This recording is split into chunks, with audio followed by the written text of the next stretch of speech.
questions about the getting ready part? We're now ready. We've thought it through. Well, we're almost ready, pretty much ready. Any questions about this part of getting ready?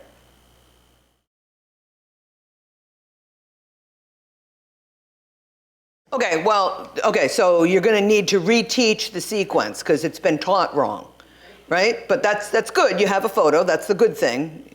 He hasn't been taught how to use it properly. That's the problem. We'll get there, right? I'm going to walk you through how do you actually train. I just want to make sure everybody's ready at this point.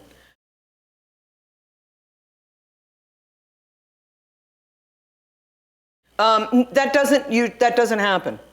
It doesn't happen because I'm going to show you how to fade out the reinforcement, right? It's not like one day he's trained and now, okay, you can have all the toys back. We're not going to do it that way. We're going to be very careful about that to avoid this problem. So we'll get there. Yep.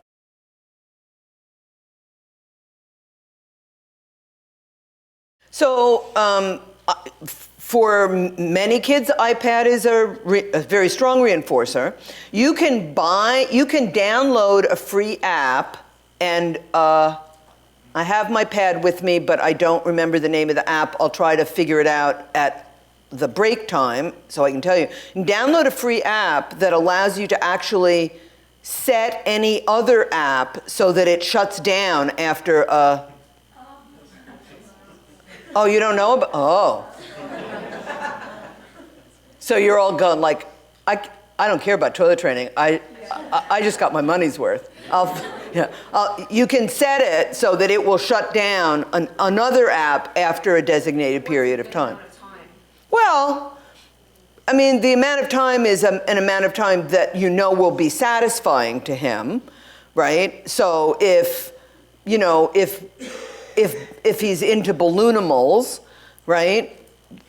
2 or 3 balloonimals that are popped, right? Like you don't want it to be long, but you don't want it to be like 30 seconds either. That's not very satisfying to anybody, right? It depends on what the app is. I'll find that app and I'll let you guys know. I will, I promise. Remind me if I forget, because, I don't want to renege on this. So, a reasonable amount of time, but not, you decide what's reasonable. And also know from him, I get it that reasonable to him is 4 hours. Yeah, well, but it's not going to be 4 hours, is it? So what's the minimum amount of time that he would find satisfying? Right? Right? Yeah.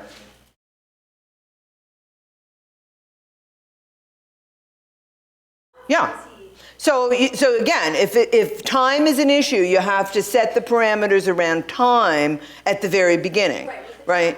Right, so you can set a time timer, you get 2 minutes with the bouncy ball, or if you're worried that the bouncy ball is going to break the lamp, then you can go in your bedroom where we've bouncy ball proofed things, and you play with the bouncy ball in your bedroom, and you get 2 minutes or 3 minutes or whatever. Now you had mentioned that this one family chose not to use one of those high motivators because the tantrums when the object was taken away was too overwhelming. I'm assuming it would just turn things. Yeah, the family that I was talking about before, the Nemo family, literally, if you turn that Nemo movie on, he was not satisfied. It's back to, unless he watched the whole movie, including the credits, by the way, right? The whole movie. Right? And you couldn't convince him that a clip was satisfying. So they couldn't use it at all because they had that problem.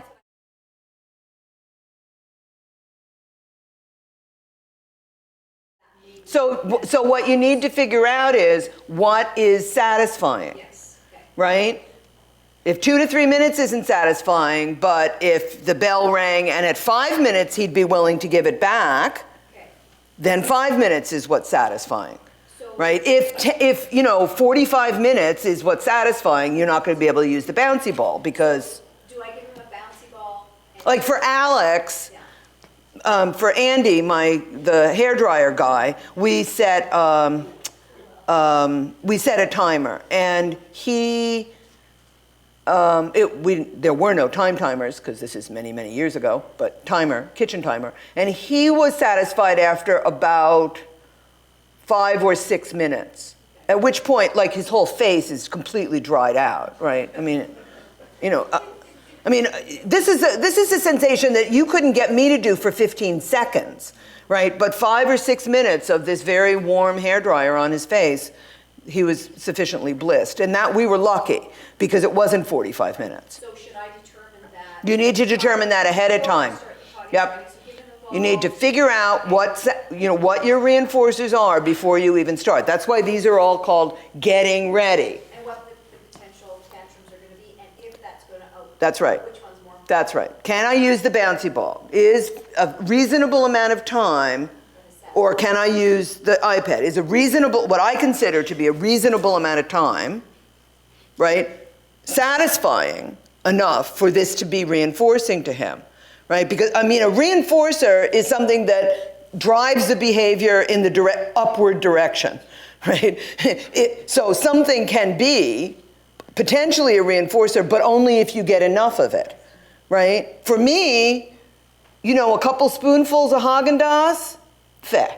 But give me the whole thing and sit me down in front of Say Yes to the Dress on a Friday night, I'm happy. Ooh, I don't believe I just told you people that.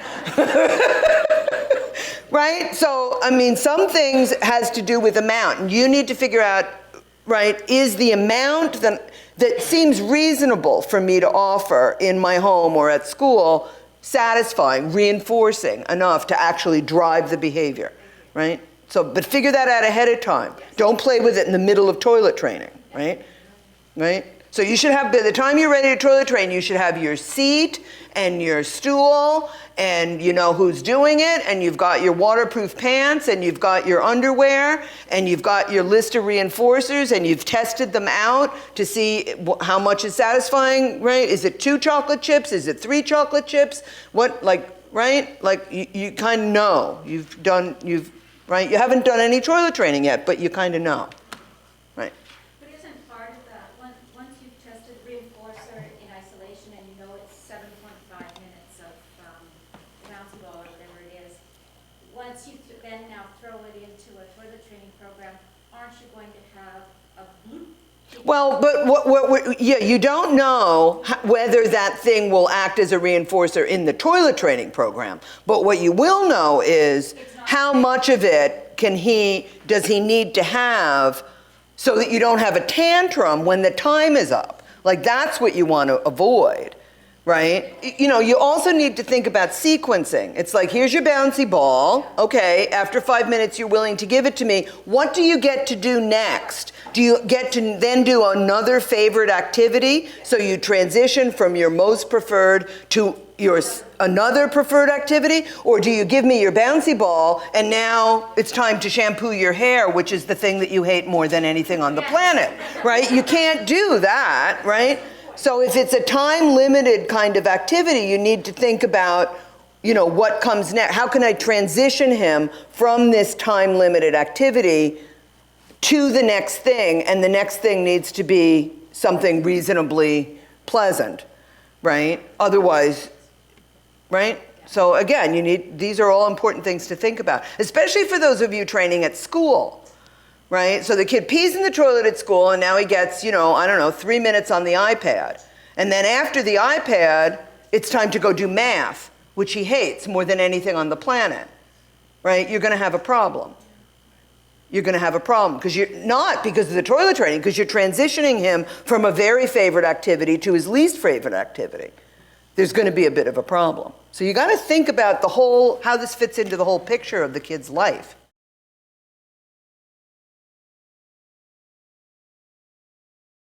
No. I mean, it's like in most homes, it's like who's on first, who's on second, right? So who's the primary trainer, right? And then who gets to pinch hit when that person's exhausted or needs a break or has to cook dinner or whatever. So no, absolutely.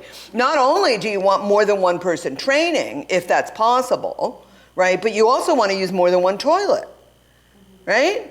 Like, you don't want the kid thinking, oh, okay, I get it. As long as it's pink and here, I pee in it. Because now you can't go to the mall. You can't go upstairs. You can't go to grandma's, right?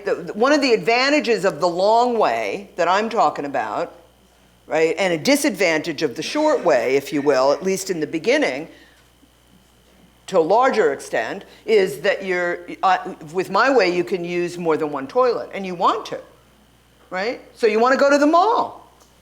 You want to go to grandma's. You want him to understand toilethood, not just this toilet, but, right? So the more people involved, the better, as long as they're all with the program.